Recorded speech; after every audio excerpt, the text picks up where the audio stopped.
Welcome to our channel. Today we how to upgrade your API integrations with Zapier. Easy tutorial step by step clearly. To begin upgrading your API integrations with Zapier, log into your Zapier account. Navigate to the dashboard to access your existing Zaps. Identify the Zap you wish to upgrade and click on it to open the details. Review the current app integrations within that Zap. Determine what your upgrade needs are. If you're adding a new app integration, click on Add a Step. Choose whether you'd like to add an action or a trigger. Search for the app you want to integrate and select it. Follow the prompts to authenticate your new app connection. Once connected, configure the fields required for the integration. You may now test the connection to ensure everything is functioning correctly. After the test is successful, proceed by clicking Continue. If you need to add additional actions, repeat the process by clicking Add a Step.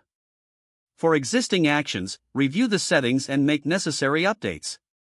Make sure to utilize any new features that may enhance your workflow. Finally, toggle your Zap to on to activate your upgraded integrations. Monitor the performance of your Zap to ensure everything is working as intended.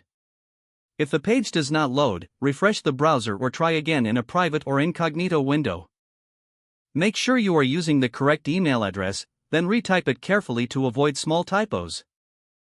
If your password is not accepted, use the reset option and create a new strong password you can remember. Check your spam folder for verification or security emails, then complete any requested confirmation steps.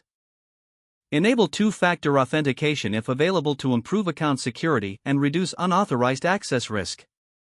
After signing in, review your profile details so your contact information and settings are accurate. If you see an error message, note it down and try again after restarting your device and internet connection. Log out when you finish, especially on shared devices, to keep your account and payment information secure. If the page does not load, refresh the browser or try again in a private or incognito window. Make sure you are using the correct email address, then retype it carefully to avoid small typos. If your password is not accepted, use the reset option and create a new strong password you can remember. Check your spam folder for verification or security emails, then complete any requested confirmation steps. Enable two-factor authentication if available to improve account security and reduce unauthorized access risk. After signing in, review your profile details so your contact information and settings are accurate and current. Don't forget to like this video and subscribe to our channel for more step-by-step tech guides.